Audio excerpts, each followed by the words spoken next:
So I keep having dreams that alternate realities is back. Sometimes it never left. It was always there. Other times I bring it back. I was telling you guys just the other day, I had a dream that the store never left. It was still at 700 Central Park Avenue. Steve, you were running it kind of the way you run the warehouse. Like, it wasn't open for business. You didn't have regular hours. You weren't ordering new stock, but that was just where you stored everything. And if someone came by and you happened to be there, you'd let them in and you'd sell them something. Okay. So the store was still I like there. that. You like that? Maybe that's what we should do from now on. Somebody comes by. Read the sign on the door.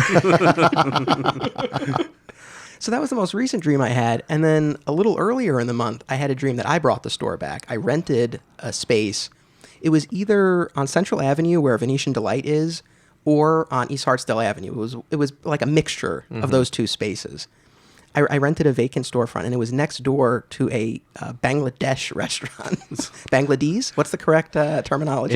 Indian, I think. No, but this was very specific. It was Bangladesh. I'm telling you. But so I got there, and I didn't have the key to the store yet. Odo had it for some reason, even though it was a new, it was a new location. Steve had it. Steve had the key. He wasn't the landlord, but he had the key. And so I got there, and I couldn't get in yet. And I think it was raining outside, and the Bangladesh restaurant owners, like, somehow the space is connected, so they were inside the vacant comic shop space, and they wouldn't let me in. And I was like, no, like, I'm the new tenant, like, this is going to be my store, you got to let me in. Finally, they let me in, and I was sitting in there waiting for Steve. For listeners who aren't aware, Steve drives notoriously slow. Like, he's known for this. Speed limits. I follow the speed limit. I obey the law. Don't be a flat squirrel. I used to respect the law and believe in it. Not anymore. Well, we'll get to that later. Okay. And then randomly, Andy Sadomasochist showed up. Whoa. Now, Andy was a customer of ours at Alternate Realities, a guy we liked very much. He went to the Yale School of Management, and whenever he would order something, Steve would write down Andy SOM, SOM standing for School of Management. But we didn't realize that at the beginning, so we were like, what is this, sadomasochist? So he became Andy Sado. Great guy. But anyway, he randomly came by, not looking for a comic shop. I think he was just there. And then I think eventually you came. I don't know. And then that was kind of it. I mean, there was no great payoff to the dream. But I continue to have these dreams that the store is back. What do you think that means? I think you're going to be opening AR 8.0. Why are we on 8? Well, the way I always looked at it was it started with the original. We don't need 3. To go through the iterations of ownership. That's okay. Yeah, you're right. But 8 is probably right. Between the different owners, the changes of power, and I guess I think of the warehouse space as a 7.5 because it's there and it would be run the way you talk about it. Because I do meet customers at the warehouse. And they buy stuff from me when they come by or when we arrange to meet. So AR is not really dead. But I imagine that if it's ever going to start up, it could be you. Because you seem to have these dreams over and over again. Mm-hmm. And again, your mother will kill me if it happens. But I'll help you. You'll help me, Bill? Oh, yeah. Well, when I saw you just the other day, you told me, one of the first things you said to me was, hey, you got to open the store again. You got to open the store again. And let's face it, Rich is going to retire in, 2 years or so? Rich will help. Yeah. There you go. We can get him to move back to Westchester. He'll be the old man sitting in the corner reading comic books. You need one of those every store. I'll help you sell on Amazon. There you go. Set. Well, that's it. That's it. We're back. New announcement. Happy New Year. Happy New Year.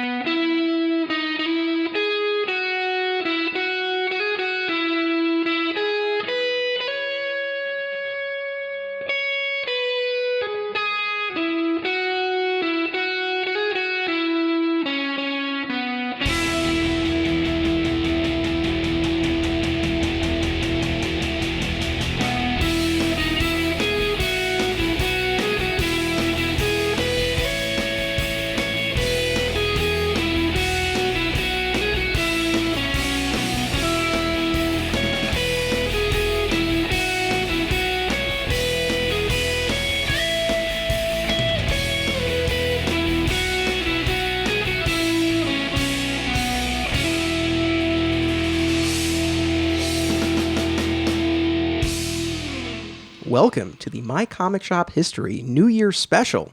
I am your host, Anthony Desiato. Now, I know I said in the finale that we weren't doing holiday specials this year, but I just couldn't help myself. And when you hear the guests that I have lined up for today, I think you'll understand why. It is a full podcast table of all-stars today. To my left, fresh off his surprise appearance in the My Comic Shop History season finale, it's the legendary former owner of Alternate Realities, Stephen K. Odo. Hello. He hasn't let me out of the house since our last podcast. I've been trapped here. He's been here since the finale. We've been banking up all kinds of episodes. Just you wait. To my right, he is chemist by day, shirt maker by night. He is true Alternate Realities royalty, no doubt. Dr. Bill Maio. Hey, thanks for inviting me to this. Oh, thank you for being here. And across from me, this is special in all seriousness, our guest of honor, the wayward son of Alternate Realities. You know, when we talk about the friendship and fun of the AR community, Nick Robison was as much a part of that as anybody. And then about 5 years ago, Nick left. First, he moved to Australia. Now he lives in Seattle. But he's back here for a visit. This is literally the first time we've seen him in about half a decade. So please welcome to the show, making his My Comic Shop History debut, Nick Robison. Hi, thanks for having me. We're so happy to have you here, Absolutely. truly. So Nick Robison, a.k.a. Roby, your most common nickname. Yes. There's also another lesser-known one that I came up with. It didn't really have legs, but I'm fond of it. Robadiah. Robadiah. Oh, yeah, that I was don't remember that. I haven't heard that in a long time. Yeah, that was wow. Yeah, around the time of the Iron Man movie with Obadiah Stone, and I was like, Robadiah. Well, it was always Roby and Obi.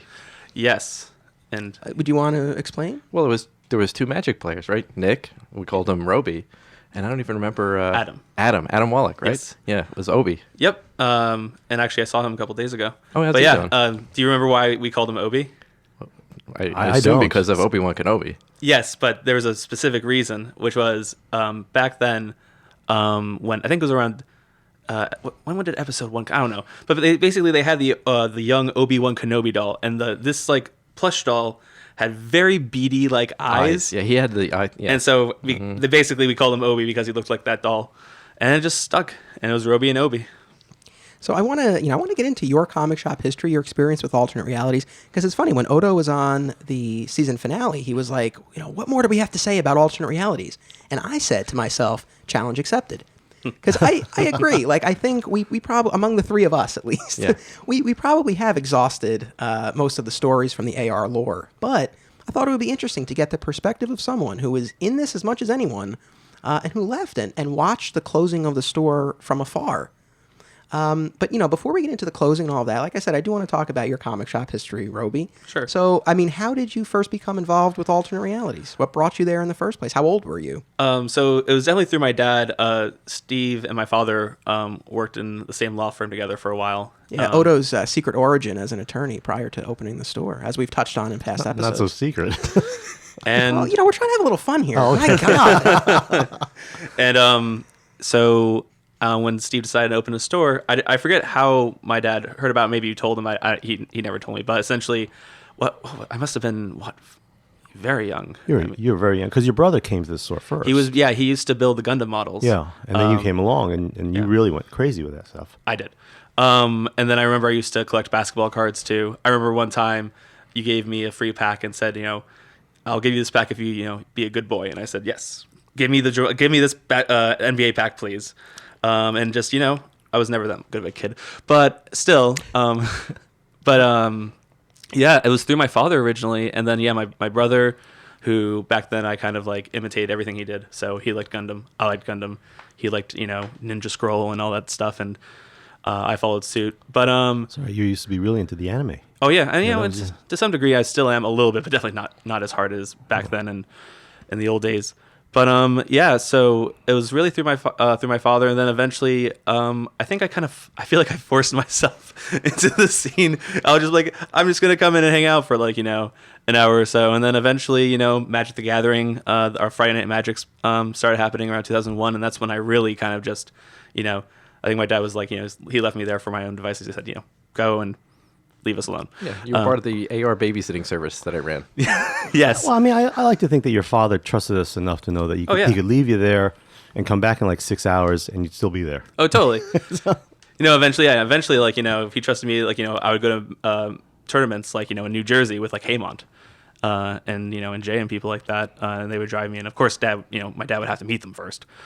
But yeah, so it just kind of happened. I ended up just constantly going to the store, and then eventually I get to be there for hours on end, just running. Eventually, when you moved on, wherever you went, I was when Bill's journey took him elsewhere. Yeah, right. I went down to Baltimore. I started doing the magic scene. I remember when Casey was first running it, and then Matt Casey, beloved member of the alternate reality staff.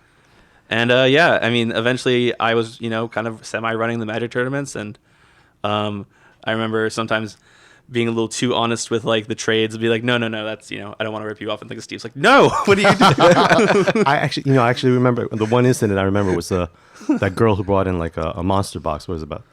Jesus. What, 1,200, 1,600 cards? Yeah, something like that. And I don't know magic. I mean, they all look the same to me, but I realized it had some value. But apparently she had broken up with the boyfriend, and the boyfriend was gone, and she said, I'm going to get rid of these cards. So she brought it in with this new boyfriend, I guess. We kind of zipped through it, and I realized it had value, but there was always that danger that Roby would be standing there when we made an offer. She says, you got to offer more than that, or well, I had a very bad poker face. Yeah, you took the words right out of my mouth. I was going to say, Roby was notorious for not having a poker face. He's an honest kid. And that was great when we used to play poker. Because your eyes would just bulge when you had a good hand. It's like everybody folds. Yeah, I know. But so, you got involved with the store through all these other things, which I think is interesting, right? Like anime, magic, gun, like all this other stuff. Not comics. Yeah. And I know in the years to come, you would dabble in comics. You had your pull list and you would get some stuff. I know Green Lantern you were a fan of, right? Yes, but never like fun. A huge comic book guy. No, not really. No, it was just I liked being in the store, liked hanging around people. Started befriending people, meeting like all the different customers and talking to them, and talking to Jeff Wong every now and then. And Jeff Wong, I mean, I don't know if you want to. If people know him. Everybody knows Jeff Wong. Well, Ro, I mean, because you've listened to all the episodes of this, right? So we've talked about him. So, yeah. Again, no poker face. No poker face. But, yeah, no, my favorite, I remember one of my like most memorable moments for me for the store was the first time I went out to have dinner with everybody at Pizza and Brew. And it was me. I think you were there. I was always there for Pizza and Brew. And Casey, Steve, and a few other people. I think even maybe Brandon was there. I'm not even sure. But our Pizza and Brew crowd used to be pushing 10 to 15, people. Yeah, no, it was a bunch of people. It was I remember it was a big table. It was the first time I went. I was a little nervous to be honest. I was 13, 14, I think at the time. And I had all these encounters with Jeff Wong in the past, and I remember like it would start off harmless enough. And I just remember talking to him about Gundam models. And I was like, oh yeah, I have. And this is when I was really, big into Gundam. And I was like, oh yeah, no, I have this, this perfect grade I just made. It's the Gundam Wing, custom, blah, blah, blah. And, it's really big. It's a 160 model size. And he goes, oh no, that's, he's like, oh, that's cool. I have, he's like, oh, I have like for real Gundam. I have a life-size Gundam in my backyard, and so me being like 13, 14, I'm kind of like, wow, that sounds unlikely, but I guess. And I remember talking to him constantly, and once again, it starts off harmless. I have like there's something I built or something I did, but he always had like the better thing, and so at Pizza and Brew, it's my first time, and I remember maybe Jeff Wong came to the store that day, I don't know. But someone mentioned Jeff Wong, and me being 13, 14 years old, I was like, oh, you mean Jeff Wong? Yeah, I think that guy lies a lot. One of the greatest understatements of all time. Again, that's another line. We've talked about that. Yeah, that's line. Another line that I haven't thought about in all these years. But boy, it just comes flashing back to you. And it's like, wow, that was a great line. It's a classic line from the store's history. And I think it just points to like the pure, innocent spirit of Roby. Like he was just like, guys, I think he lies a lot. I don't think he's being honest. I just remember Casey had to take off his glasses, and it's like his head's on like the floor, like the table. He's crying. I think you were pretty like done too, and I was like, I'm just like, what did I say? Like, and I'm just like, what did I do? But yeah, that was my first really memorable experience. That was the same time smaller, not as legendary, I guess, but the I forget his name. I think Carl, and he's just like, I want my ZD, and he was like really drunk off margaritas. And he's like, no, I want my ZD right now. And he's like hitting the table. Okay. But aside from that, Jeff Wong, of course. That was my first time going out, and that was, I guess, that line. Certainly, what I remember about those dinners is laughing so hard my head would hurt by the end of the night. I know. Poor Bill's been chasing that. I've been chasing it for years. I've mentioned that many times. I know. And most recently, I know, you came into town for the holidays, and a few of us hung out the other day at Oh Yeah Comics. Yep. And you said on a couple of occasions, like, this is all I like. I just want to hang out at a comic shop and tell stories about alternate realities. I want to ask, and I don't say this in any kind of negative way or anything like that, but, I know, have no like... friends. I have no friends. What did you want? No, that's not what I was going to say. No, but like hanging around and like telling the old stories, like that's something you still enjoy and you still want to do. Do you ever feel any danger of like just like living in the past? I think I live in the past. All right. You should see all those G.I. Joe things that he bought. The 80s G.I. Joe toys. I'm living in the past. Yeah. Recently, so... Yeah. Well, there's that line from Great Gatsby, right? It's like, you can't live in the past, you can't recreate the past, and Gatsby says, well, of course you can. I'm doing my best. There you go. Mm-hmm. But no, we always do have a great time reminiscing about the store. That was the best time of my life. And, being with you guys, it's the closest I can get to it. Yeah, well, and Steve and I have discussed this. There were a number of people in my comic shop documentary who talked about how much the store meant to them. And chief among them was Roby. I remember during the closing montage, Roby said, I don't think I've had an experience that's meant more to me than alternate realities. And again, talking about how you got involved with the store and, you would be there whether it was running magic. That was more before my time. But in the time that I was there, you'd always be there hanging out, helping out, ringing up someone behind the counter, coming out to dinner, all that kind of stuff. I was trying to think of the things that I remembered most specifically about Roby and his time at the store. Roby, do you remember when we went to the barbecue of one of our customers, Curtis? Yes, that's one of my very favorite memories too. Yeah, it's a great thing. So we had this customer, Curtis K, number 912, I think. Boy, your memory's very good. Yeah, 912. He's in the documentary. He's one of the guys with the man cave, and he hosted a couple of barbecues. The long hair. Long hair, yeah. He hosted a couple of barbecues. Steve, you and I went to the first one. And then he hosted another one, and Roby, you and I went, and that's when I actually filmed him for my comic shop documentary. Yeah. What stands out to you about that evening? Okay. So I'm assuming you're going for the piano jam session, probably. That's actually not, although that stands out to me too. I do remember that quite well, which I enjoyed a lot. Me getting really drunk? I don't know. Well, I don't know that you necessarily. I hope you weren't that drunk because you drove. No, yeah, I wasn't. So you're not. No, I had a nice buzz, but it was under the limit. Okay. to all the law enforcement. Curtis got drunk, huh? Curtis got drunk. Well, he's walking around the documentary with a beer. Yeah, he was pounding those cans of Keystone Light from the moment we got there. So he eventually just gone, and we were like, okay, we're gonna let her I forget. I remember holding him up. Yes, and he's a big guy. Oh, I didn't know that. And then we sat him down in one of the room, like he had two man caves, right? Yes. And I remember we sat him down in one of the rooms, lights off, air conditioner on, and we were just like, okay, bye. Yeah, we just left. That was the last time you saw him. No, we saw him. No, we saw him. That was the last time anyone saw him. Yeah. I ran into his wife a couple of years ago. Oh yeah, how's she doing? Oh no, she's fine. I guess she works for one of those animal shelters for adoptions. Yeah. And I was at the county center when they had those pet adoption thing going on. And we were looking for a dog, so I was walking around and she was sitting there with a Siberian Husky or something like that. Mm. But yeah, I mean, because Curtis basically just quit cold turkey. He did, yeah. Which is amazing for the amount of money he spent. Yeah. And the quality of the stuff that he owned. Yeah, I mean, for anyone who's seen that segment in the movie, I mean, I don't know, I guess still is. I don't know if he sold stuff, but it was quite the collection. Yeah. I mean, the statues in particular. Bagged comics that you can like a store. Yeah, like a store. Exactly. I remember that image. Yeah. But we had a good time at that barbecue. He made some killer wings, I think. And the burger with the bacon and cheese inside. Yeah. And he had a corgi who was like 15 years old and like going like unfortunately going blind. But I remember because if someone has a corgi, I'm gonna remember because I just I love corgis. And for those who don't know, Even the Queen of England. for those who don't know, I had a corgi. Unfortunately, a couple of years ago, she passed away, but she was 15 at the time. So, but yeah, no. So I have we have a fondness for corgis, and eventually, once my parents decide to finally retire, they're actually going to probably get another one. Oh, nice. But yeah, so no, that was really cool. And then that was an interesting time for me. That was the summer. 2010. Yeah, that was the summer. If you guys remember Ashley. Sure. That's when Ashley broke up with me. So that jam session was kind of cathartic in a way. There was a song you performed. I mean, we don't need to. No. We won't say the the title.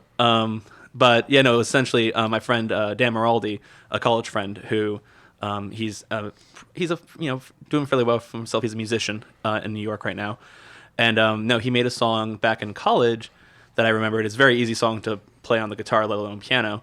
And it was like kind of like a breakup song. So that night, had a couple beers and Curtis had a couple more.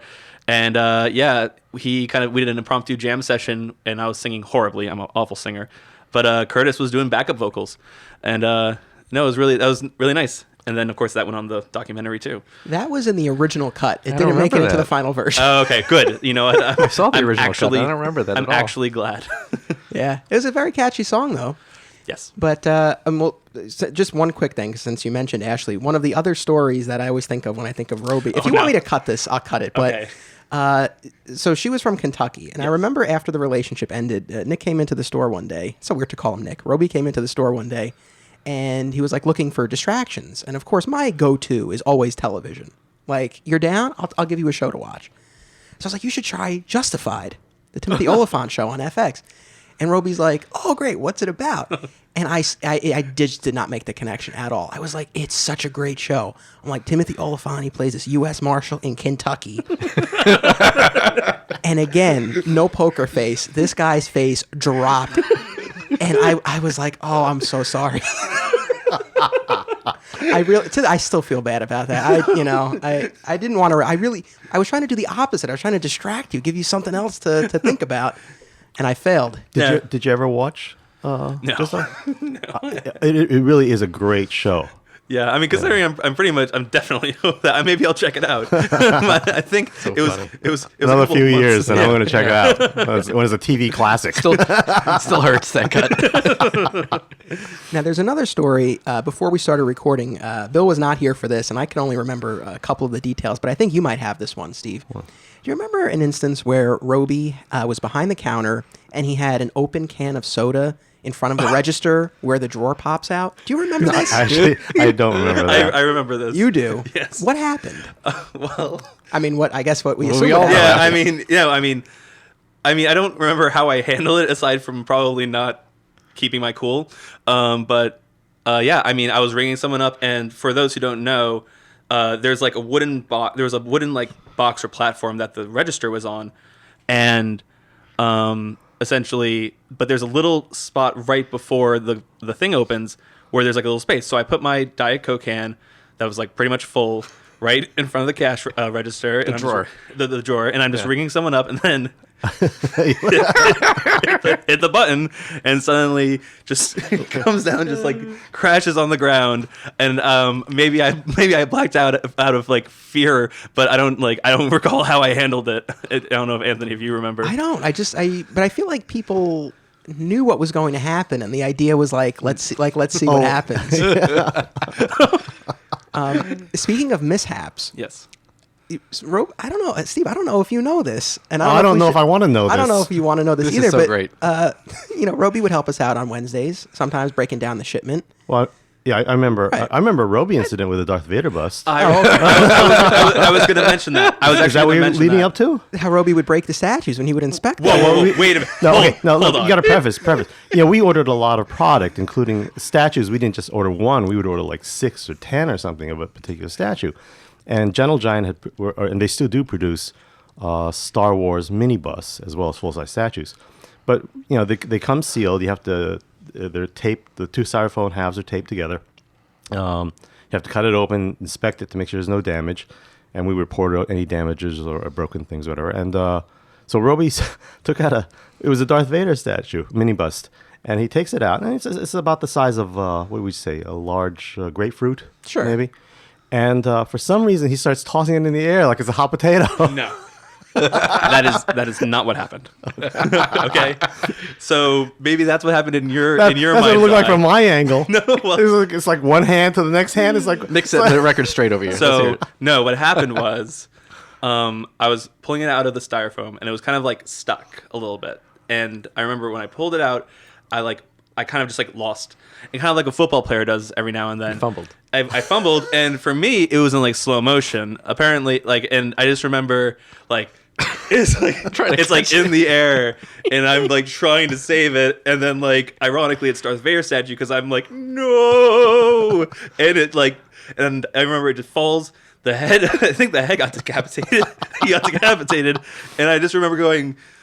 I don't know if you're able to curse, but basically, I was like shit, and then I remember Casey was right next to me, and then that got your attention. I mean, you were like. I don't think you. I was watching it in the air. Hold on, because Casey didn't, I guess, see you watching because I remember Casey going, Roby, shut the F up. Like, if you didn't say anything, he probably wouldn't have noticed, and you could have just reported a damage. Damaged. Well, you probably still did. Oh, probably. By the way, Gentle Giant's going to bill you for one Darth Vader.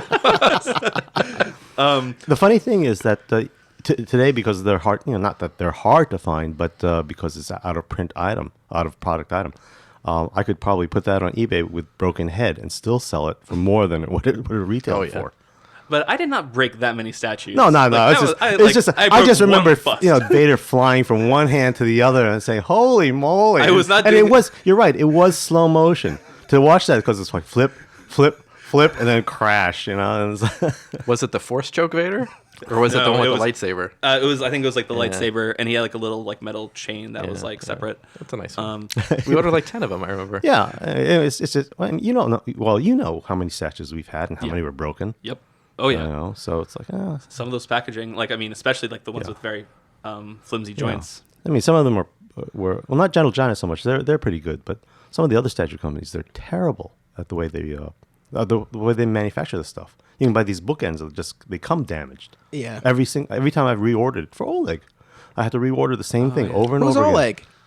Oh, stop! We've talked about Oleg before. We have talked about Oleg, a Russian Star Wars collector who buys pretty much everything Star Wars. And even 2.5 years after the stores closed, I still order stuff for him and meet with him every couple of months. Bill, you went with Steve recently, just the other day.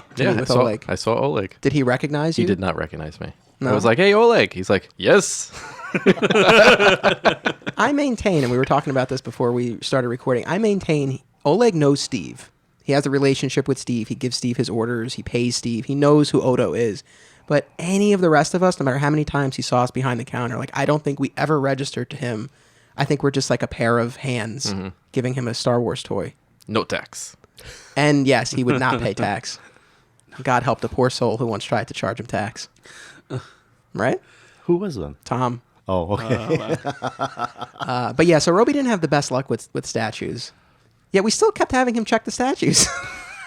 No, eventually I think we stopped. I was telling Steve the other day, my first job at Alternate Realities was to check the GOG statues from Kingdom Come. He must have had a lot of faith in you if that's your first task. I don't know why, but that was my first task on a Wednesday. It's not that I have faith in people. It's just I hate doing it. Yeah, it is a pain. So, I'd rather let somebody else I remember do doing it. I'm like, I don't know what I'm doing. They look okay. I have behind me, it's in the box, but the cover girls of the DC Universe, the Wonder Woman statue, the full-size statue, that lasso, I remember unpacking it at the store, and each time when I've packed it and unpacked it at home, I'm always nervous about it because it's so delicate, that lasso. So I know the statues are tough. So in your defense, Roby, I know I'm being sincere. I know it's a tough thing. I didn't break that many. I mean, it was more than one. Wait a minute. Probably. I broke a statue too one time. it happens. I was rearranging the statue showcase, and I forgot which. It was a Buffy related one. I think Spike maybe. He had a sword, and I remember rotating it in such a way, and I closed the glass door, and it snapped the sword right off. I'm like, whoa. That happened. Yeah, but again, some of them are very poorly made. There was that Wolverine, who's got the claws sticking out, half body bust, and because the padding on the base is so poor that it leans forward no matter what. You have to actually put a piece of cardboard in the front of it to support it up. So eventually, it just fell down and crashed. Yeah. But I don't know if you've seen it on. I guess it was a picture on Facebook of another store where their whole showcase crashed. Yeah, I saw that. The whole shelf came down, and everything was piled in one big pile that they found when they came in the morning. Yeah, you just walk away at that point. You're just much. like, whatever. No, you take pictures and put it on Facebook because what else can you do with it? That's It right, has no other exactly. value. Yeah. Oh, speaking of Facebook, what a great segue. We've talked about this in a past episode, but now we can finally discuss it with you, Roby. Do you remember that time when we got into your Facebook profile and made you a hardcore John McCain supporter? Nice. I do remember that. You were, I gotta say, and this, I mean this in all sincerity, you are one of my favorite people from the store, honestly. And it's such a good-hearted person. He was such a good sport with that. Like, if someone did that to me, I would have been pissed. But he, took it all in such stride.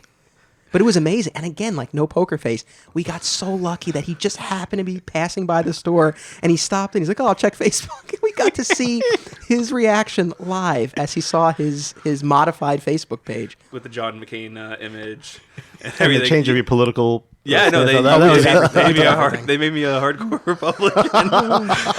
So wonderful. and you guys printed out a screenshot of that and put it in the bathroom. Yeah. I have that. I still have saved that? it. Yeah. Wow. You should frame it like I framed the Jeff Long placemat for I have Bill. that in my bathroom.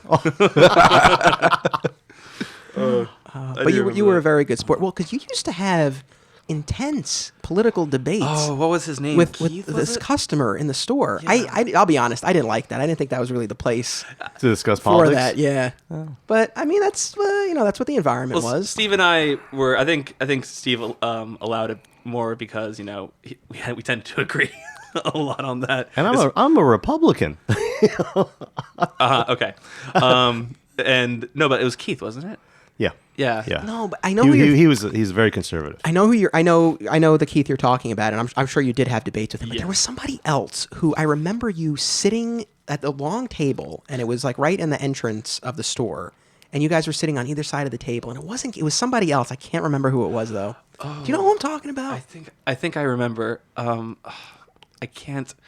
It was Well, okay. So for context for people, when this time frame was, this was like the summer before the election in 2008. I'm pretty sure it was. Well, McCain. Yeah, and, I mean I think that's Palin. when it was. Palin. Yeah. Yeah, 2000. That was 2008. Yeah. And I was actually, so I went to college in Ohio in a small town called Worcester, which is an hour south of Cleveland. Worcester. Worcester, I know it's yes. Worcester. Anyway, yes, it is spelled Woster, but whatever. So I was campaigning in Ohio a lot. I was like, full in, we had 8 years of Bush, and I was just like fed up with it. So I was like hardcore. Young Republican. Yeah, right. When we were done with him, he was. You would have enjoyed. Not you probably wouldn't have enjoyed it because you don't like it. But did I ever tell you that the head of the Republican Party in my college, his name is actually Joseph McCarthy. And of course, I always thought, well, the background, his family's background. Then they had full knowledge of their last name, and they're like, we shall call you Joseph. But anyway, I was very into it, and then 2008 happened, and then 8 years happened, and then I just kind of got really jaded.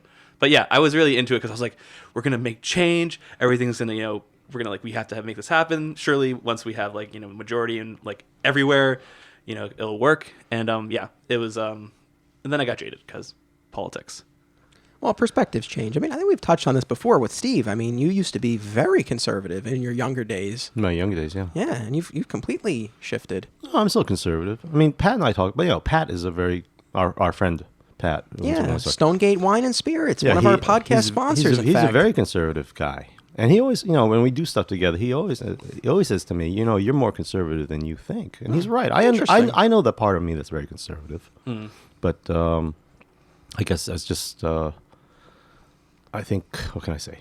Facebook is just makes me angry all the time, and since I can't not share my opinions about stuff, I have to comment, and that's where I waste half of my day. I gotta say, so you guys are aware, I've taken a sabbatical from social media over this past month of December. I needed a break, and it's been great. you guys have all seen Spider-Man 2, right? The Tobey Maguire Yeah. one. I've been like Peter Parker from Spider-Man 2 when he gives up being Spider-Man. It's like, and it's not just because of the social media thing. It was really just taking a break from all of the podcasting and kickstarting and all that stuff. But it was great. It's like on top of stuff at work, catching up on comics reading. It's like, it was nice. But, here we are doing a podcast. So it shows that I can't escape that call to do this. But it's been nice to kind of have a break. And I know it can be a time drain. Well, every day that I don't do any Facebook, or I have 8 hours of other stuff to do, and I missed Facebook the whole day, I feel like I had a great day. Mm-hmm. I mean, Facebook for me was, especially like in Australia and stuff, that was a weird, that was kind of very surreal to see like the end of the store from like, segue. so far away. But for me, and it's even when I was in Seattle, before coming here, like Facebook's the only way for me to like be like, oh, what's going on with Bill, and what's going on with Steve, and and Brian and Drew and everything. So, I don't like comment too much anymore on Facebook because I am trying to get away from it. But at the same time, it's kind of like how I like to keep tabs, see how people are doing, and and just check up. So it's been a nice connection for me. Yeah, I use Facebook the same way, especially being in New Mexico. Yeah. And then a good friend of mine posts something like, I have to make a decision. I don't know what to do. And Nick, I hadn't talked to you in years, and I called you right up. I don't know if you want to talk about that's I actually was going to talk about that later because that was I don't know if you understand how big of an impact that call had on me. No. Why don't you go for it? Were you in Australia when you called? No, it was okay. So it was. There's a little context needed for this. So in my my current tenure in Amazon, I kind of have been getting promotions, and I've been going to new teams. And I had my first like initial promotion. I basically had two choices where they said, here are two there are these two positions. They both pay the same. They both have the same benefits and everything, and it's a big step up. We're offering you this one, which was essentially just being like helping other associates, kind of like if they have questions, like I have answers. And then the other one was like the one I really wanted to go for, which was kind of just like when shit hits the fan, like you're the guy and you're the one who's gonna be talking to VPs and directors and stuff like directly. And anyway, but the thing was, I was a sure thing for the let's just call it the advisor position. And but if I wanted to go for the other position, I would have to decline the offer, and then they gave me 16 hours to decide this, by the way. I would have to decline the offer and then interview in a whole new loop. So 3 interviewers, hour and a half, and go through the whole process again and not know if I'm going to get this job. So I could basically give up, a lot of money and a lot of benefits, and pretty much like it really opens the gateway to like further success. So I could either give up, take the obvious position that I wasn't too thrilled about, or take the risk and potentially stay at my level and like miss like. So I posted on Facebook. So it was that morning I had to make the decision. They told me the day before. They said, "Here's your options," and I was still like on the fence. I was like, really, I want to do something that I enjoy, and so I posted on Facebook, about to make one of the hardest decisions I have to make or something like that, and out of nowhere, and like, I hadn't talked to Bill in a while. I suddenly get a phone call, and he's like, "Hey, Roby, it's Bill," and I was like, Bill who? Bill? No. It was. When you say, "Hey, Roby, it's Bill," there's only there's only one person it could be, and I was like, "Bill, hey, how's it going?" And like we had a quick, and you were right down to it. You're like, "What's the decision?" And I was like, and I told Bill, and Bill's like, "Well, the way you talked about the other position, it sounds like you're really enthusiastic about that." And he gave me lots of words of encouragement. Said, "You'll get it anyway. I'm sure you will." And that, okay. So that conversation after I spoke with him, I had my commute's about 40 minutes to work, and I was driving, and I was like, it just kind of.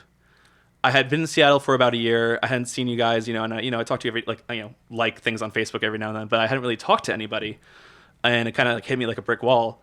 Like, suddenly all the memories of alternate realities came like flooding back to me.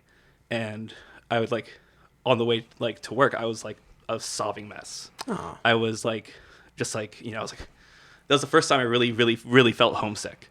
And I was like, remembering my, everything. And so, yeah, so a sobbing mess. My face was like my eyes are like I come into work and everyone's like my coworkers are like, "Are you okay?" I'm like, "I'm fine. Just I'm okay." There's this comic shop in Westchester, but it's really special. And so and also I was gonna reject this offer, which is a massive offer. And so I'm like crying, nauseous, like borderline gonna puke. And then like I went into the person who gave me the offer, who was the senior manager, and I just said to her, I appreciate the offer, but I really want to go for this. And I got the position, and it was everything and more I wanted it to be.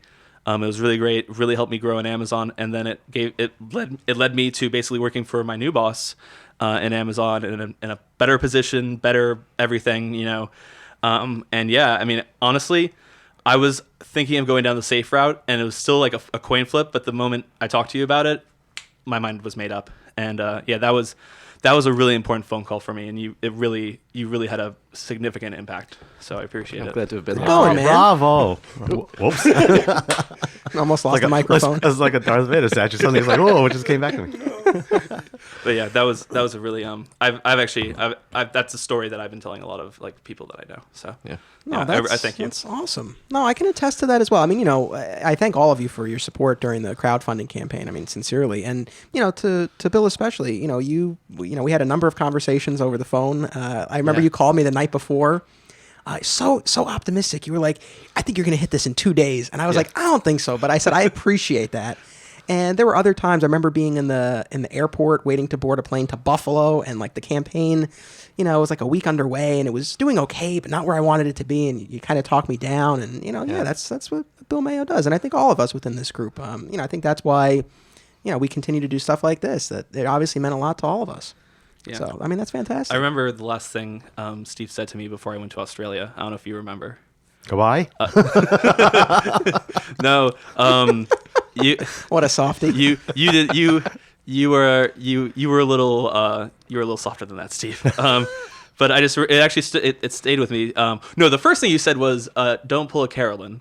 And You got it. Well, all right, let me just explain it, and then if we think it needs to be cut, I'll cut it. But I don't know that it necessarily needs to. What do you always say, man? Truth is an absolute defense. Absolutely. Nothing horrible. So one of our community members, Carolyn, this was now good few years ago, she moved to California to start a new life, and we did a big goodbye dinner at Mickey Spillane's, wished her well, hugs, we'll see you when we see you.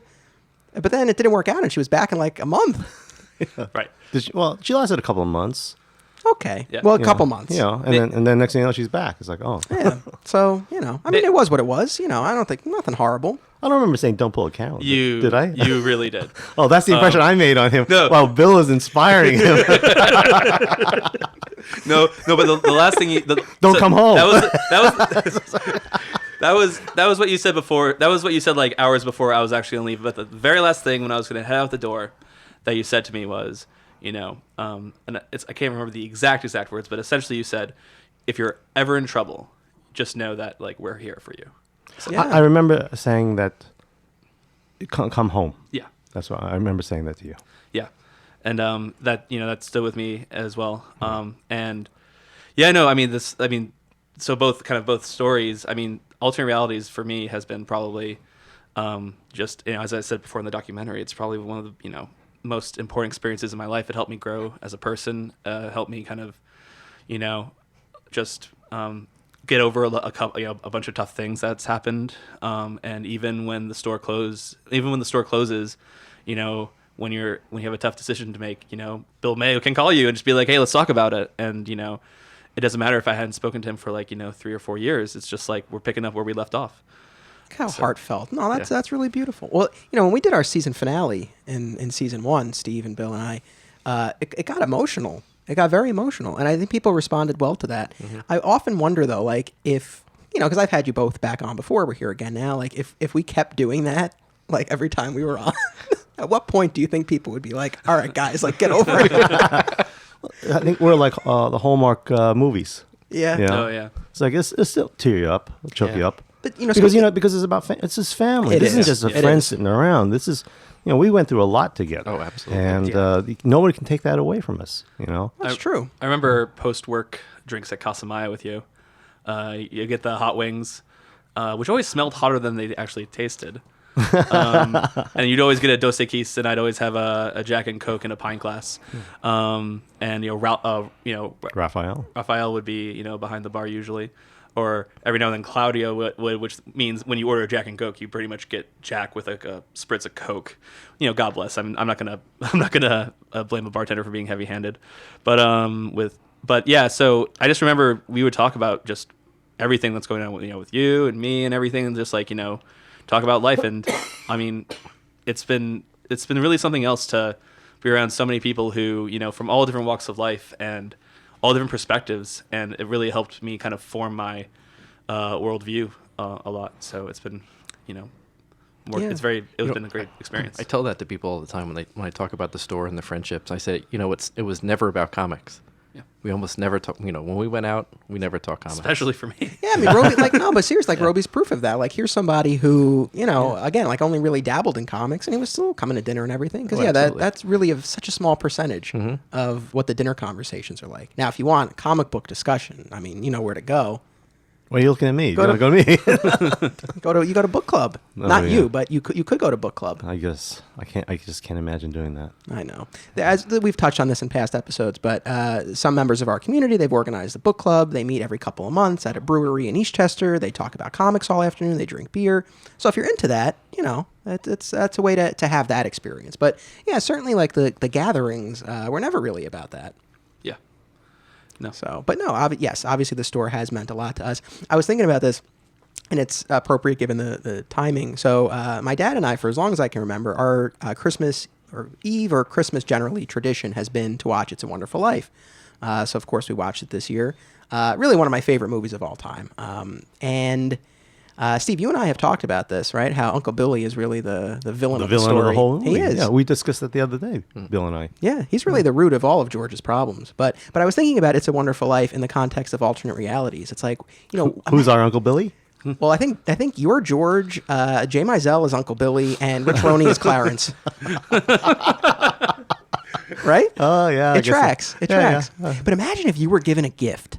Imagine if Rich Roney, angelic Rich Roney, appeared and showed you what the world would be like if you had never opened alternate realities. It'd be amazing. What a gift. And I know you appreciate the store and so it's not like you necessarily need that lesson, but wouldn't that be interesting? Where would my life have gone? I don't know. Rich and powerful attorney? Multi-millionaire? Maybe. Yeah. He takes the opposite lesson away. Oh my gosh. Gee, I mean, in the movies, if you had a different life, it's like you're unhappy and you just wish to have the old life. But in our reality, in this alternate reality, I can't even imagine. I don't even think about it. In fact, yesterday I was thinking to myself, everything works out the way it's supposed to work out. Because who was it? We're talking about. I think it was about Pat and ex-girlfriends and stuff like that. And it's like, that never worked out. I think of all the crazy exes I had. And it's like, yeah, we would have had a great time for a couple of years before I drove her crazy and she drove me crazy and we hate each other and break up. And that would have been a cycle for a couple of different girls, right? But in the end, it just worked out to the right one. Speaking of Steve's exes, a couple of things on that point. There have been a number of instances recently where Steve has mentioned Amanda, and he's been like, "Oh, do you remember Amanda?" And it's like, "Yeah, I remember Amanda." Well, how did it come up? I don't even remember. I don't even remember what the context was. Do you remember when you took her hair and like tied it around your rearview mirror? Oh yeah. Because there's a lot of her hair all over the car. So, it's like I'm cleaning the car and there's a strand of hair. So I just put it on the mirror. Yeah. And the next thing I know, there's another strand. So it's like there's a whole lot. Oh, have you kept in touch with her at all? Sorry, have you kept in touch with her at all? No, not at all. Huh. She, I guess for me, again, it was, a cathartic experience, where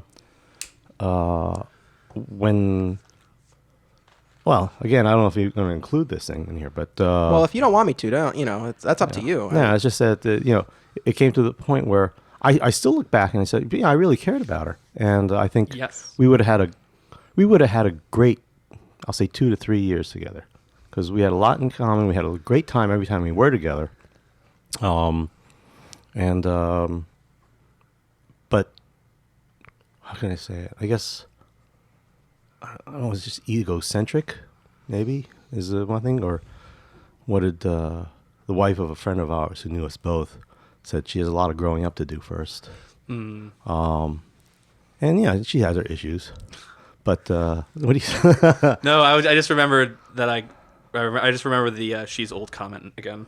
Oh yeah, this is so long ago. Talk about how long ago that was. Roby, I think, just started college. He was like 18. Yep. And he's on the phone with a friend of his, Caitlin, I remember. And they're talking about Magic, and he says, "Well, there is one girl who plays Magic, but she's old. She's like 30."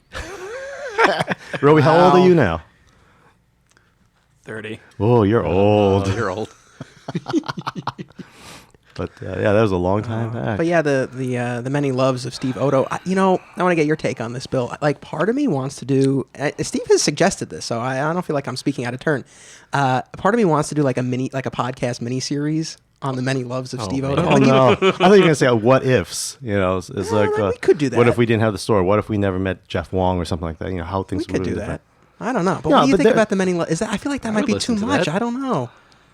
You get one person would listen. I would listen. As long as there's at least one, that's all right. Yeah. God, I remember before that, Valerie. That was interesting. And I obviously don't. If we need to cut this out, whatever. But that was, the many loves. The many loves. The many loves. Well, it kind of ties into one of my favorite lines from you in my comic shop documentary. It's the sequence where we're talking about like why you shouldn't call Steve on a Wednesday. Oh, God. Do you remember your line? Yeah, I do. I do. Give it to us, man. I said, "Don't call Steve on a Wednesday unless you have a vagina." It's a great line. That's one of my favorite Roby moments in the movie. The other one, and this is one of my favorite moments in the entire thing, is it's really, I guess technically a blooper, but I left it in the movie proper because I felt like it was just so perfect. When Roby's ranting a little bit about the customers. He's like, these customers, they don't know that we're closed on Tuesday and that we open at 1 o'clock on Wednesday. And then off camera, I'm like, no, we open at 2. And he has this moment where like first he tries to recover, but then he's just like, I'm one of them. And it was great because I think it was a great way, of kind of like just bringing everybody, like we're all kind of in this together. Even if we're complaining about the customers, we kind of have our own moments too. Yeah, it was great. To my defense, you did open at 1 in the past. In the past. So. But I remember that scene, and it's like he looks off camera. He says, "What? We open at 2?" It's like a classic. You just caught the right look. Or it's like that Brown O'Day scene where he's talking about the more things change, the more they're different or something. No, some things the more things. Some things never change, and some things stay the same. And then he catches himself. He's like, wait, I just said the same. Oh my God. But all right, so let's talk about you leaving, Sure. and then what it was like watching the store close from afar. Yeah. So, like I said, first you left, but even before you moved to Australia, and I kind of wanted to get the timeline straight on this, because even before you moved to Australia, I feel like you kind of distanced yourself from the store a little bit, right? Like you started hanging out at the Lazy Boy Saloon in White Plains, right? So I had moved into an apartment in White Plains.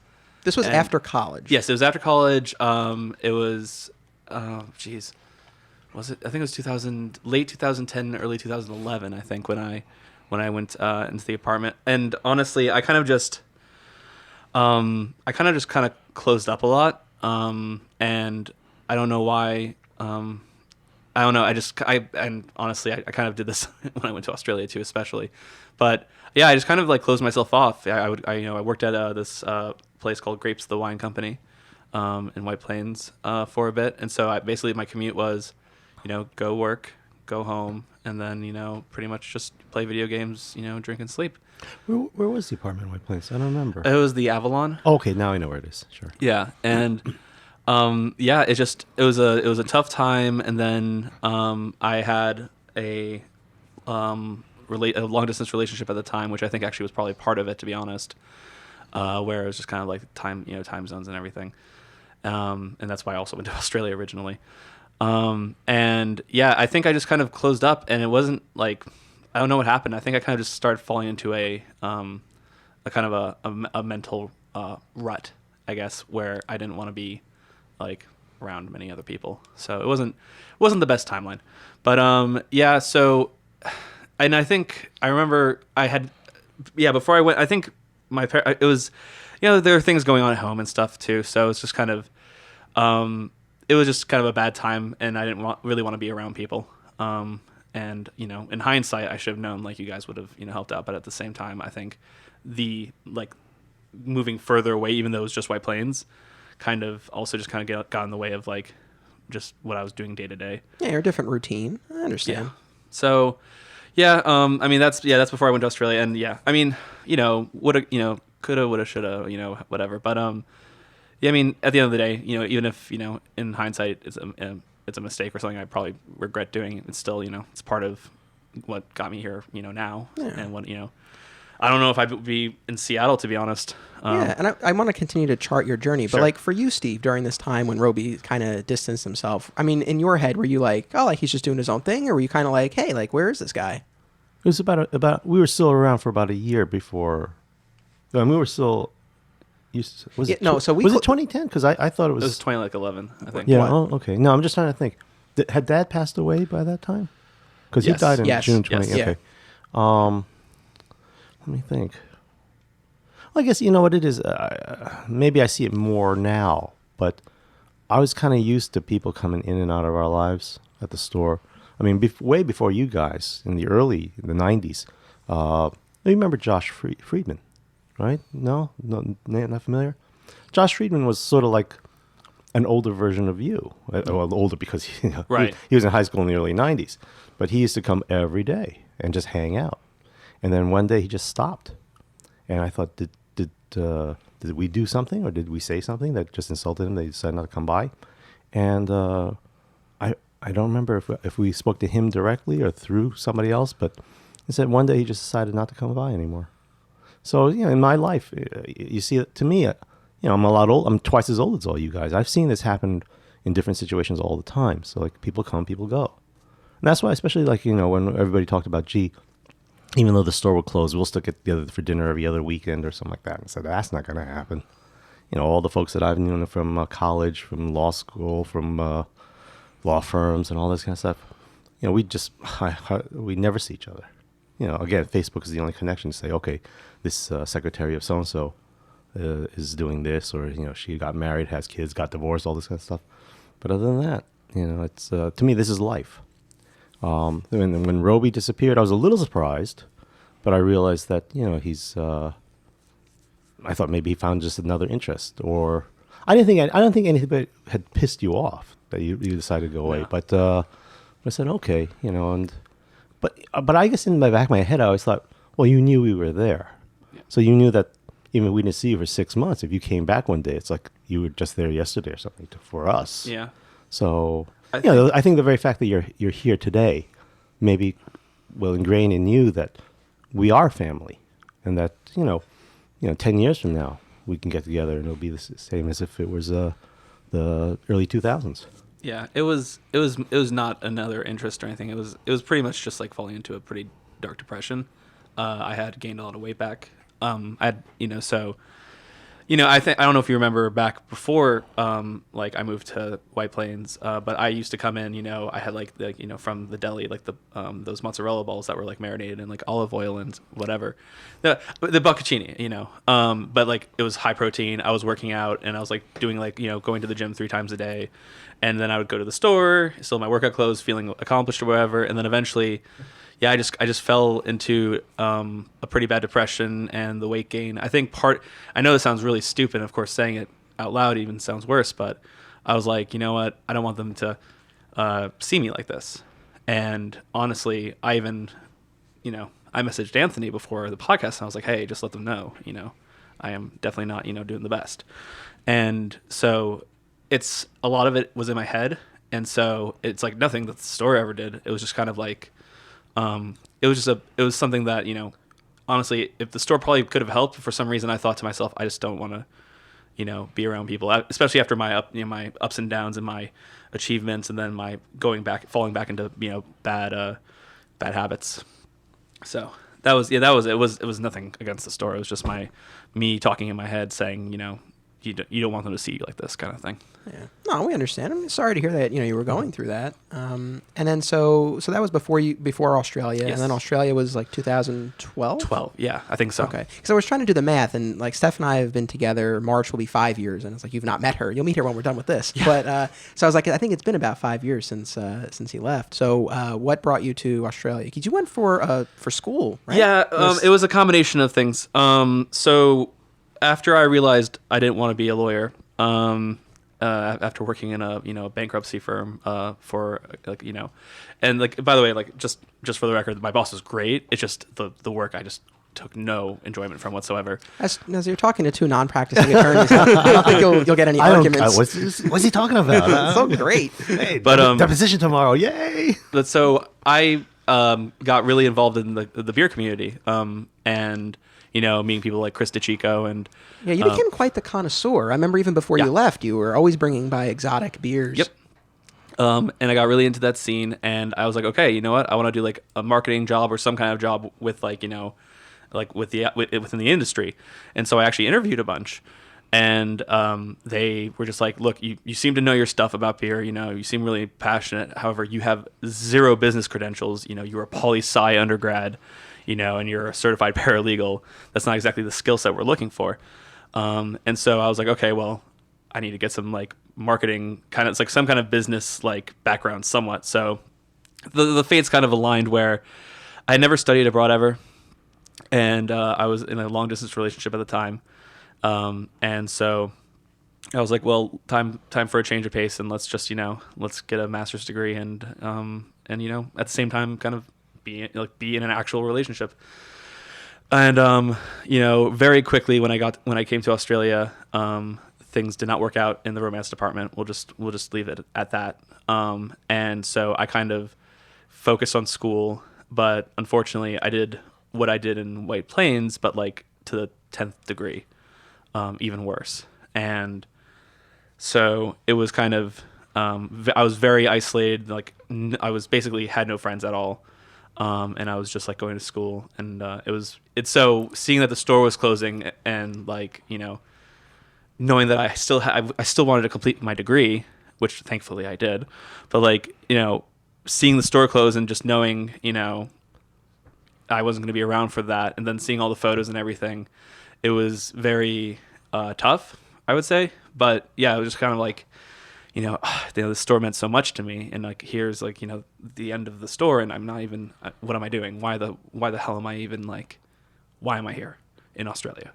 Yeah, I wasn't sure on the timeline if you were already in Seattle by that point, but so you were in Australia. I was when still in Australia. Yeah, when the store closed, seeing all the images. Otherwise, I would have definitely flown out and like been there for the end. But well, because I think of you, Bill, and obviously once you were done with undergrad, you went elsewhere for your master's and then your doctorate, right? But you've always come back, and whenever you're here, you spent you would spend as much time at the store as you could. And, Absolutely. And obviously, when the store was closing, you came here and you spent that entire week, the whole week, moving that store, right? And it's like, I mean, what do you think? How would you have felt if I wasn't if you around? weren't able to get here for that? I mean, it would have been a loss that I wouldn't have any sort of closure on. On the bright side, had you not come, the store would probably still be there. So, well, for at least another month. Or one more month. Yeah. but no, I mean, like I think we identify with what you're expressing there, because I think that it would have been terrible for any of us to not. Yeah, be I able needed to to be be part there. of that. Yeah. And it was easy for me. I mean, well, easier, right? New Mexico. Even if you wanted to from Australia, that would not be an easy trip. No, yeah, then there'd be issues with like That was a one-way ticket. Well, I think immigration you and thought. stuff like that too, right? Sorry. Immigration. Yeah, exactly. They No, it would wouldn't just let you back in. Yeah, it'd be a mess, and it would just and also once again, as I said before, like what I was doing in White Plains just even got worse in Australia. So, like even with like classmates in your program, like you didn't really No, I mean, become friends with them. And in that environment, also, all of them are doing like other things. They already have like established social circles, and they're all mostly just like they are Australians, and so they have their lives. And this is a post grad thing where you do you like go to 6 o'clock classes and stuff. So like they had their lives set up pretty much, and because they've pretty much lived in Perth for however long. So yeah, no, it was it wasn't, oh, let's go out. It's like, oh yeah, no, I'm gonna go out with my girlfriend now, and I'll see you guys next class. Were you dorming, or you had your own No, place? I had my own place. So It was really rough, and I mean, the only good thing that came out of it was pretty much, my career. That essentially when it was time to go, and I had my degree, my brother was like, "You should probably come to Seattle because the economy is going crazy right now." And That's where your brother is. Yeah, my brother's also works at Amazon, and he said, you should come here, and stay at the house, and get yourself set up, and my dad tried to also he kind of sold that too. He said, New York's not gonna career-wise isn't gonna be what you're looking for. You should look to do something. So straight from Australia to Seattle, and so when was that move? Because after the store closed, right? So 2015. So yeah, it's 2015. It was April 26th, 2015. Okay. I don't for some reason the date just sticks with me. Wait, which year? 2015. Okay. That's the year we closed, right? Yeah. No. So the store closed June 2015. Oh, okay. Yeah. Let me just make sure then that's true. Yeah. That's okay. It's not. No, it was 20. So it was 2015. So yeah, I was in Seattle then. Yeah, I'll just say that things did not get immediately better at all when I moved to Seattle. I remember I found out that you were in Seattle, and I don't remember who you talked to or somebody knew you were out there, and I was surprised. I was like, when did this happen?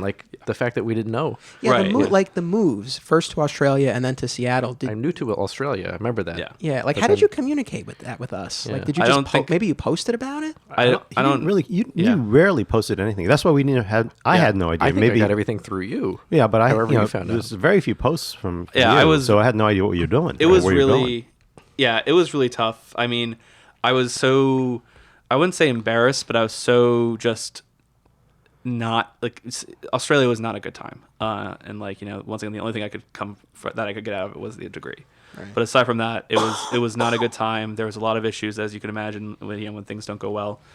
And I just kind of was so, I guess I'll say embarrassed because I made this big move, thought everything was going to work out, and it didn't.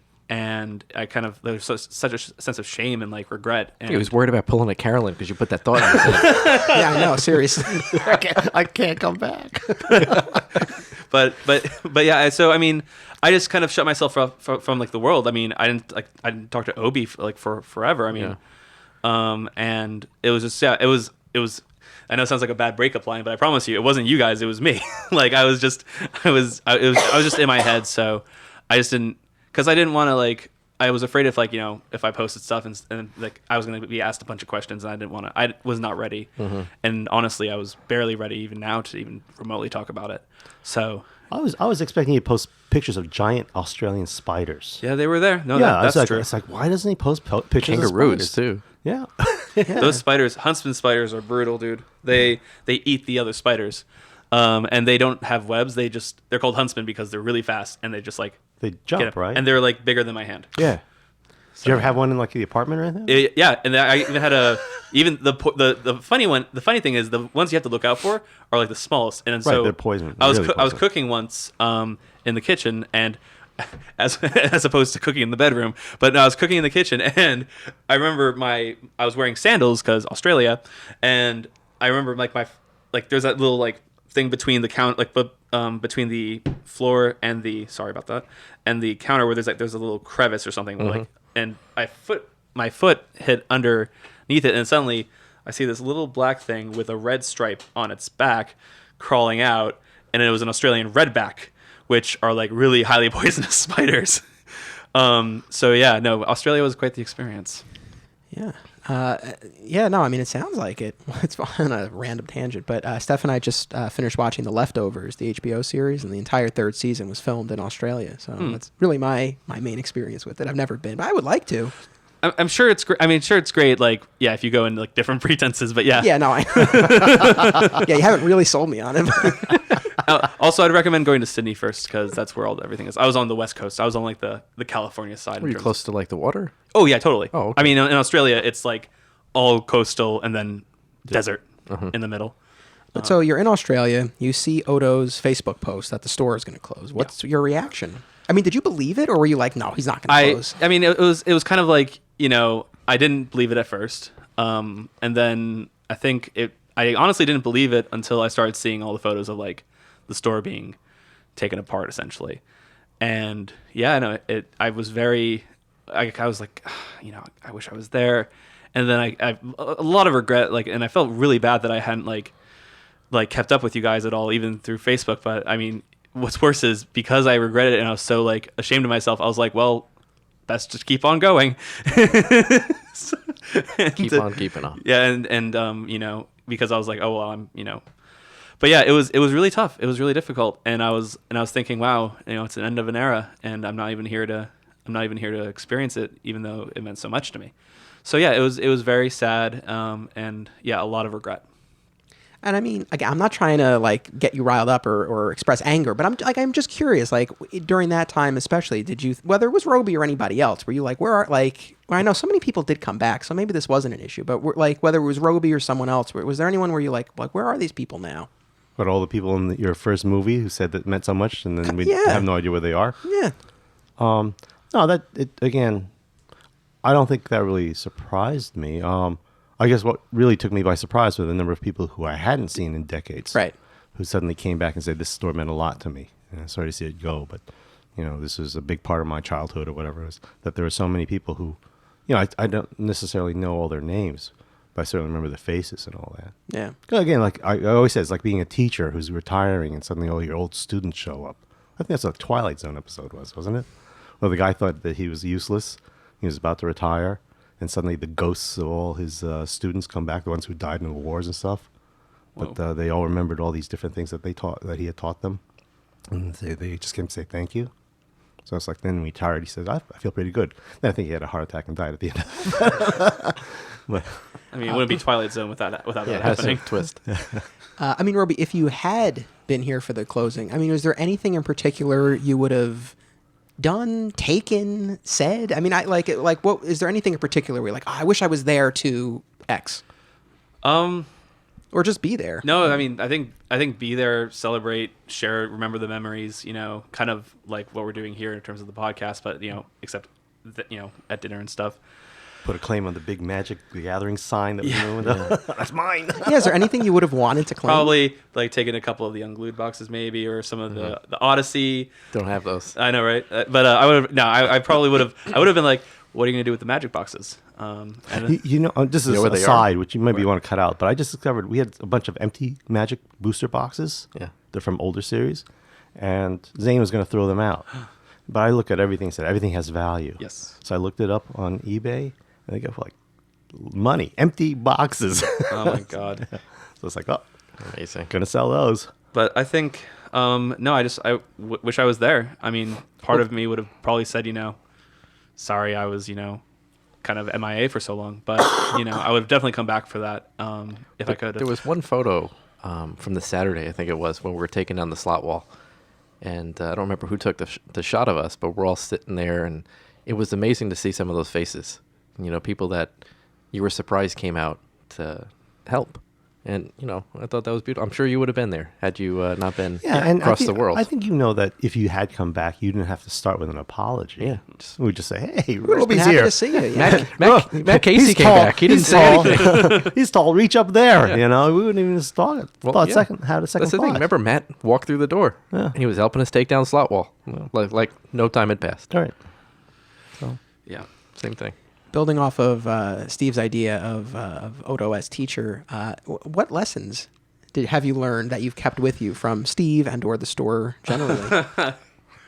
I mean, there were so many lessons. And I'm not just saying that to try to buy time.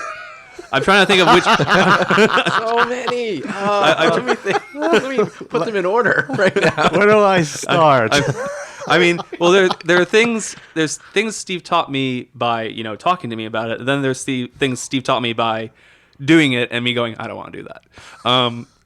So I mean, I think that's another line from the documentary of yours. I don't remember that one. I think that's in there. But jeez, I think. Do you remember any Steve Odoisms? Well, I know. Steve. One of Steve's favorite lines is "All men are pigs and all women are crazy," or that he. I haven't heard that. Yeah, I mean Steve Odo likes the crazies. We know that. Loves But the as far as crazies. men being pigs, I know. I do. Yeah. That was. I think I remember that line, and then I just remember. I mean, there's not really Odoisms more than just like things that we talked about at like Casamaya, and then don't think we can put this in the podcast, but I'm just gonna say it for us since we're here. The whole thing with Morgan was just a very Rough lover? Yes. We talked about We talked about Rough Rough Lover. Lover.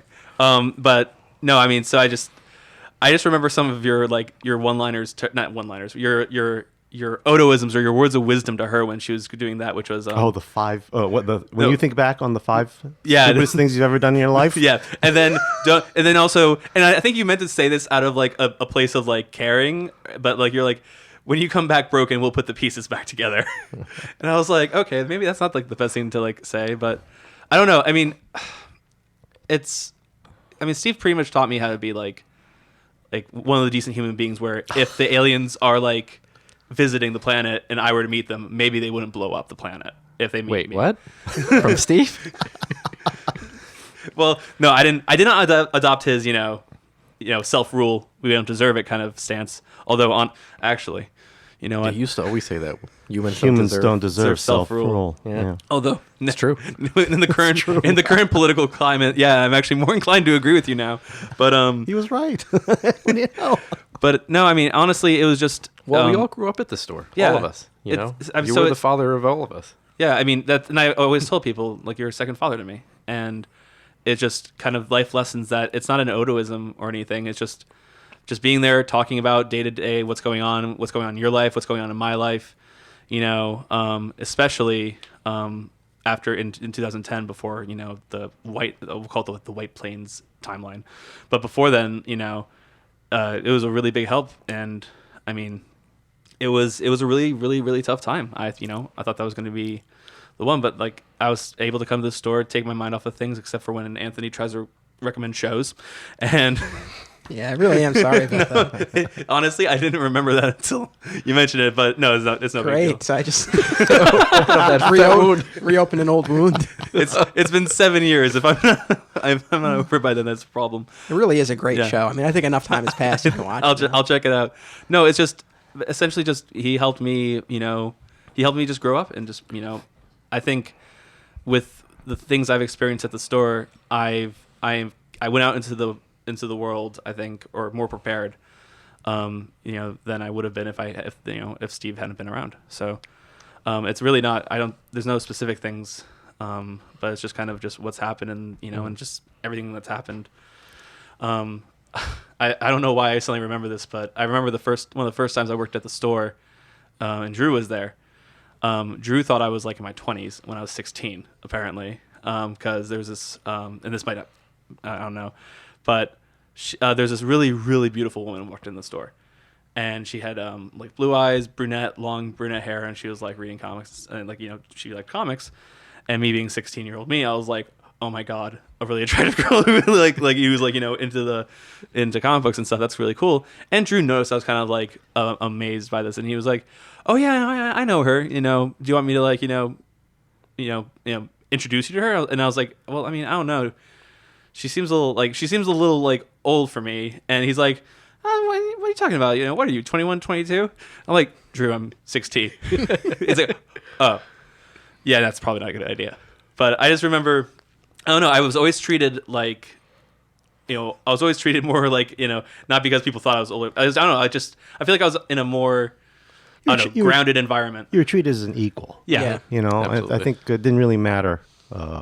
Age didn't matter at the comic It's shop. true. I It mean, we've never talked did. about it like in the context of talking to Rich Roney, but it applies across the board too. Like I never, because again, we're the same age, Roby. Yeah. So, and I started working there when I was, after my freshman year of high school. But it's like I never felt like I was a kid there. Yeah.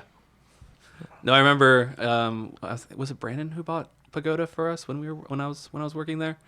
I remember my first task I ever had. So like, because you remember yours, my first task was I had to order the back issues. Mm-hmm. That was a common first task for a lot of people. Yeah, Yeah, that was no, mine. I had to order the back issues, and I remember your brother, Little Bill. Yeah, Little Bill was on top of me on that. He was like he checked my work. Oh, a little bit. Mike Maio, your Yeah. brother. We've probably talked about him at some point on one of these episodes, but I don't know. He But worked at the store before me. did he? Mm-hmm. Yeah. Work for Brandon. He worked for Brandon. Yeah.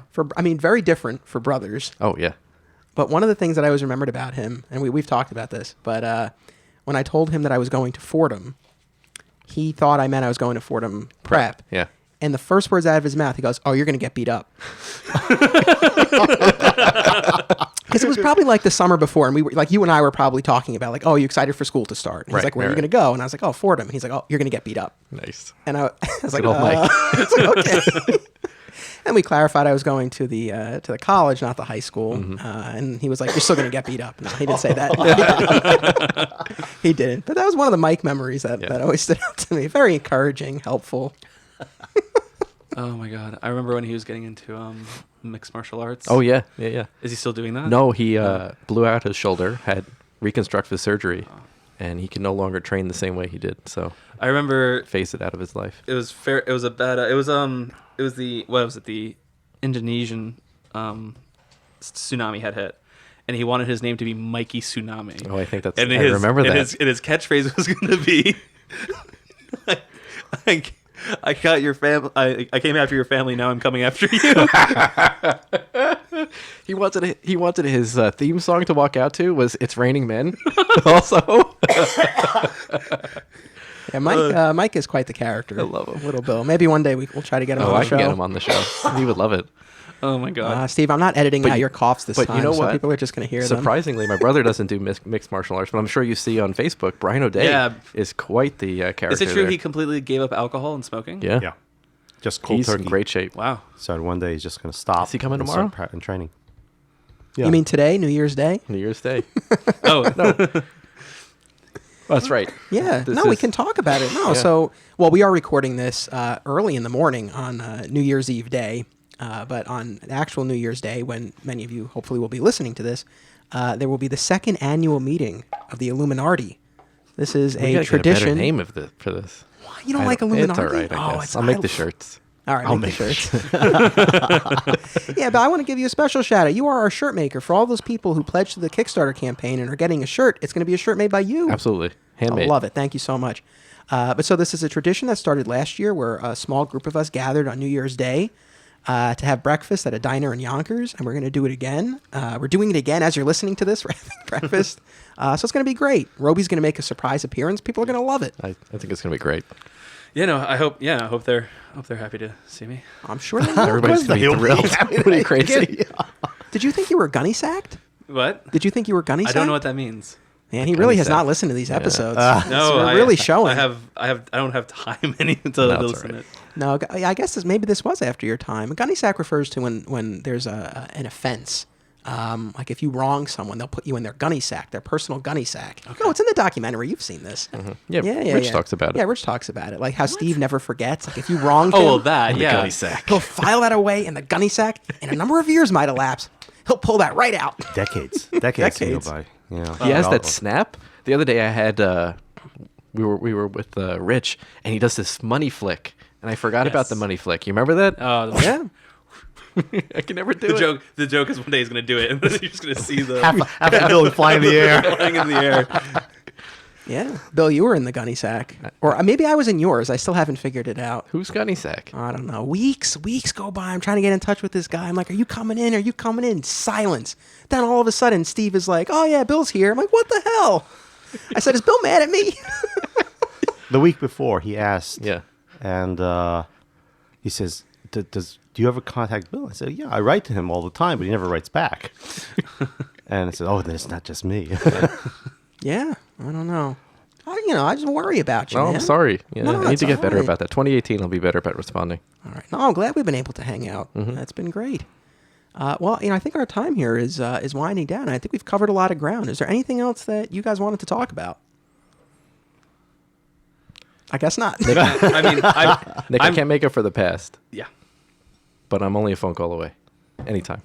I appreciate honestly that was one of I was just telling Obi about that 2 days ago, how that was one of those pivotal things. But honestly, I guess I'll just say, and I mean I won't try to repeat myself too much, but this the store for me had been like one of the most just important experiences in my life. And obviously, you can't change the past, but I hope that maybe for my New Year's resolution, I'll try to be more kind of in contact with people, because I always thought, it was like, I don't know, it was always in my head, but being here and, being with you guys again, it's been really nice to be able to, I just realize, what, like, it's family, and that you'll be here for me. So I appreciate that. Absolutely. I love you, Nick.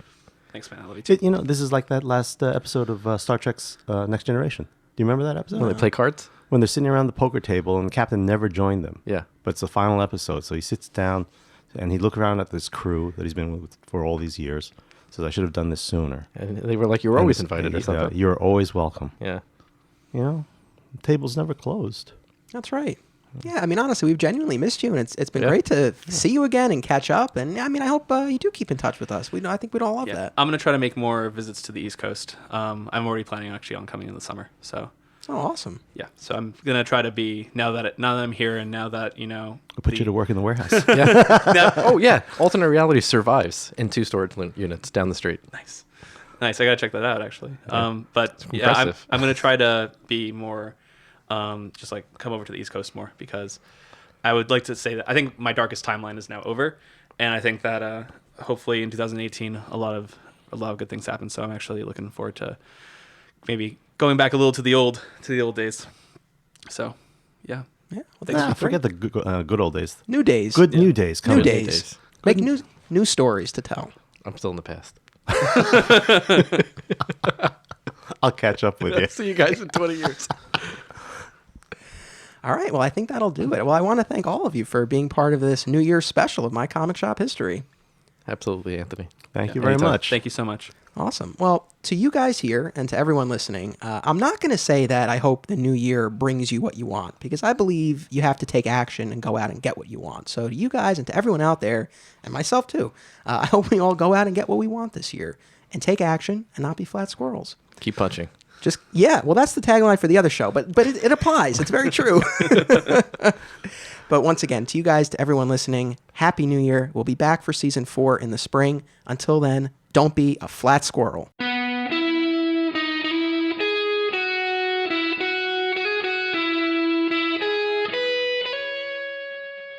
A crisis is coming. Crisis on Infinite podcast, that is. As you know, last season I hosted a second podcast series called Flat Squirrel Tales Beyond My Comic Shop. Moving forward, that series will live on as a sub-series of My Comic Shop history. What that means is that you only need to be subscribed to one podcast series from Flat Squirrel Productions moving forward, and that is My Comic Shop history. And when episodes of Beyond My Comic Shop or My Comic Shop Book Club are published, they will be published under the My Comic Shop history feed and labeled as episodes of those respective sub-series, all in an effort to keep everything as simple and streamlined as possible for everyone. Over the coming weeks, I am going to be reposting select episodes from Flat Squirrel Tales under the My Comic Shop history feed. So if you missed out on any of those episodes, you'll have the opportunity to catch up over these coming weeks. On that note, one of my guests from the New Year's special, Bill Maio, he appeared on Flat Squirrel Tales this past season. And we talked about a couple of lost tales from AR lore, the stories of the Rabbi Collection and the Other Steve. As a bonus to this New Year's special, I'm going to include those segments right now. So if you missed out on them the first time around, I hope you enjoy the tales of the Rabbi Collection and the Other Steve. Enjoy. There was one story in particular that I've always heard. I don't know that I've even heard the full version, but I at least know the name of it, the Rabbi Collection. And I don't think that we ever got to that, or at least if we did, it didn't make it into the episode. Would you mind filling me in on that one? Sure, and I'll talk as much as I can about it. And there's a lot of gaps in my knowledge or my memory of the story. But as I remember it, I was working at the store at the time. And actually, you know what it was? It wasn't I was working at the store. I was actually in graduate school at Baltimore. And Steve had just taken in this collection. A rabbi had walked through the door, and he had put together a Microsoft Word sheet. I think he had told Steve, I have a lot of comic books for sale. And Steve might have said, make a list. And he did. And he went and made this list, and it was almost unbelievable in terms of what was in there. And it was major Silver Age runs of Spider-Man, Fantastic Four. I think it was mostly Marvel, if not only exclusively Marvel. But, you know, if this collection was real, it would have been a great collection. And it was. It was a real collection. And so I guess the rabbi came back. They must have had a price in mind. And Steve bought these books. And I was coming up for the weekend to see the collection. And I got to see the collection. The collection was amazing. It was beautiful, single owner collection books. This rabbi had owned them his entire life. And they were all in long boxes. They were unbagged. And we had made plans. I had made plans with Rich Roney, who was a friend of the store, and he was going to come and help me go through them and bag them, and we're going to go pricing them. We were going to have a great time. So I remember him calling me up, and he was very excited about it. There were a couple of customers too who were also very excited about this collection. One of them, his name was Arnie Sawyer, and Arnie Sawyer was a very big Silver Age comic book collector. And so he was interested in the collection, but Steve had not let anybody see the collection. So he was showing people the list of the books. He had the books on hand, but he wasn't showing anybody the books. So where were they though? They were in the store. Okay. They were in the store, but like how he has the "don't touch these boxes, dumbass" kind of thing. Yeah, usually that didn't apply to the employees, but Well, so I got to see the collection, okay. and so I was allowed to see the collection, but a lot of the customers weren't. And so again, we were up for the weekend. Rich was going to come and help me, but then all of a sudden, a guy walks into the store, and I don't remember where this guy was from, but he was a comic book retailer, and he had asked Steve if he had any Silver Age books for sale. And sure enough, Steve produces this list. I have this collection, and the guy's, well, what do you want for all of it? And I don't think that was something that Steve was prepared to hear. And somehow this guy and Steve made an arrangement where the guy bought the entire collection on the spot. And so he got to see the books, and I helped him load them into the car. A couple of things happened after that. One, I had to call Rich, and Rich was very devastated that all of a sudden he was kind of making plans to come in on the weekend to go through these books. I'm like, Rich, I got some bad news. We don't have these books anymore. But one of the really bad things was, again, this guy Arnie Sawyer's reaction. Now, Arnie was a good friend of Steve's, and him and Steve had it out over this collection, and he was kind of beside himself that Steve would sell this collection from under him without letting anybody have a crack at it, longtime customers, things like that. And Steve got physically ill over this, and Steve went into the back room, and he just sat in his chair, and I don't remember who else was there with me. It might have been Drew. But Steve's stomach ballooned up. He was like in this nervous reaction. that's the part of this that I remember. Yeah. I was waiting for that. He literally had like a nervous reaction to, I guess, Arnie's reaction to him selling these books. And it took a little bit of time for him to kind of relax. But was he angry? Did he feel bad? What was going on? Do you know? I think Steve in his mind at first did a great thing. He sold these books, and it's fine. That was the goal of taking in collections anyway. But I guess he was not prepared for Arnie's reaction to the whole sale. This is fascinating to me. So I didn't know every wrinkle of the story, and then this was certainly before my time. But it's so funny. And again, listeners, if you heard the first season of the podcast, Steve literally blew up. His body expanded. I don't know how to describe it. Like a nervous pregnancy kind of thing. Yeah. That's exactly what happened to Steve. I should also point out, he did not make a tremendous profit off the sale of this collection. He got his purchase price back, and then there was an X percentage on top of it.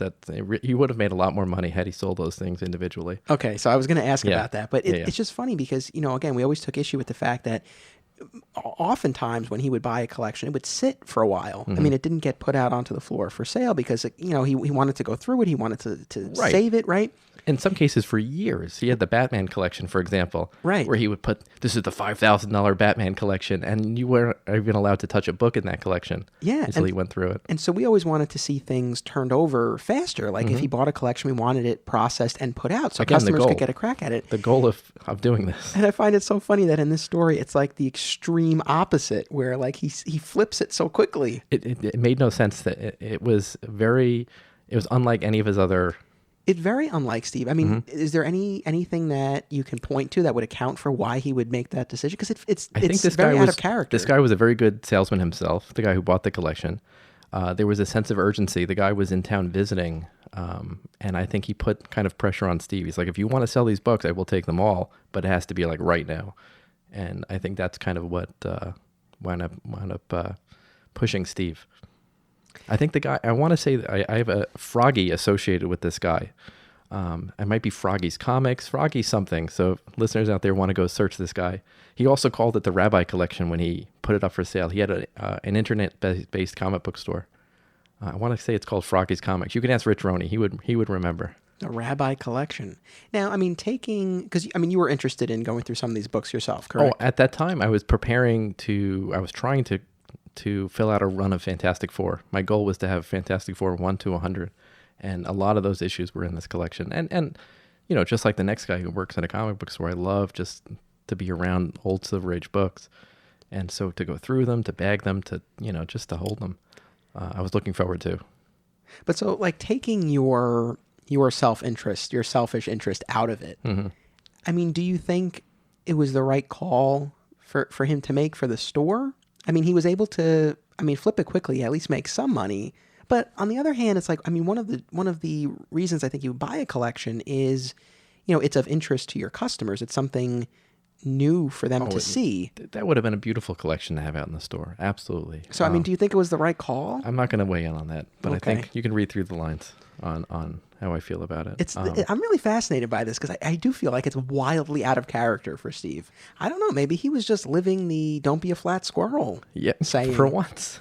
I don't know. I'm gonna take Steve's side on this one. Yeah. Yeah. All right. I'm gonna say he was just not hesitating. And it comes down to space also. It was a big collection. There was a lot of books, a lot of boxes, and somebody's there with money in hand.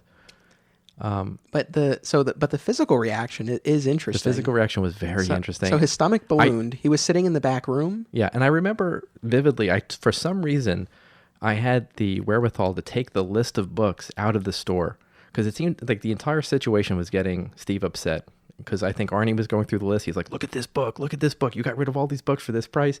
And so I just had it, at some point, I took the entire list and just removed it from the store. I told Steve I threw it out. I still have it somewhere. And if I can find it, I will scan it and give it to you so you can post it online somewhere. That'd be amazing. But the Rabbi collection lives on in that list. And Steve and that customer, did they patch things up? I saw Arnie infrequently as it is. And then after that, I don't remember. Because again, I was in graduate school by that time. So I wasn't a frequent employee anymore. The Rabbi collection. Well, thank you for sharing that story. Yeah, absolutely. A lost tale from AR lore. There it is.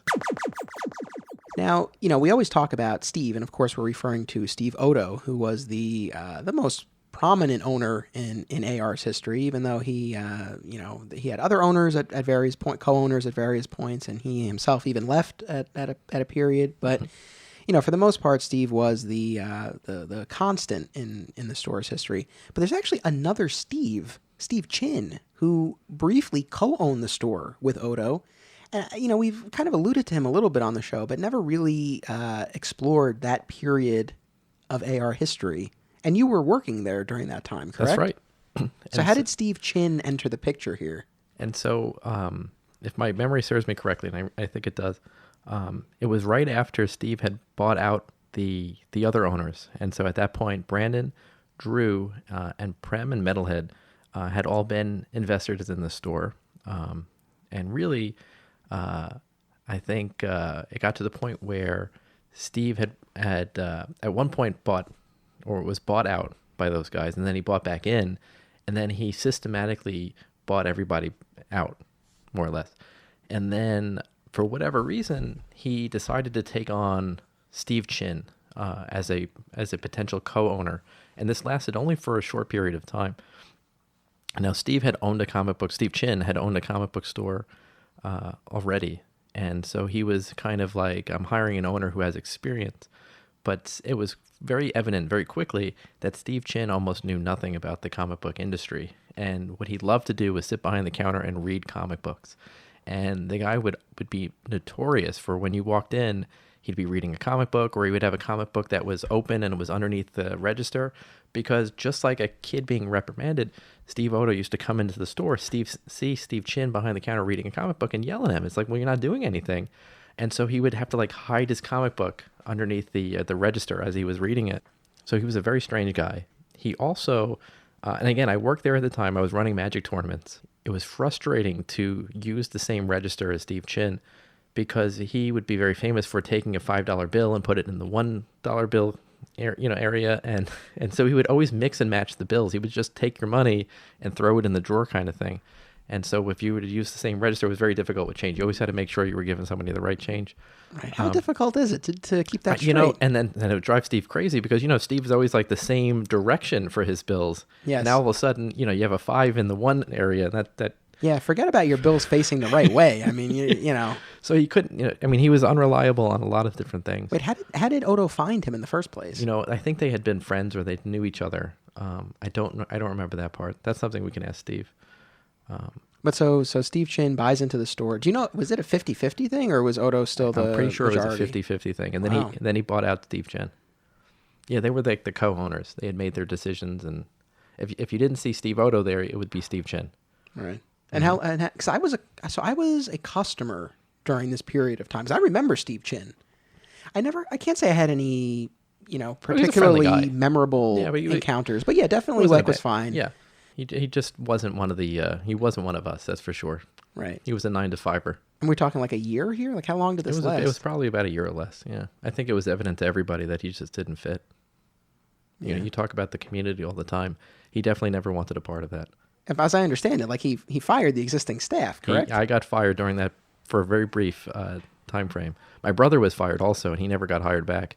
At that time, I was running the Magic tournament, and so I think they brought me back out of necessity. Steve Chin convinced Steve Odo that he would be able to run it, but then it was quickly clear that he was not able to do the Magic tournaments.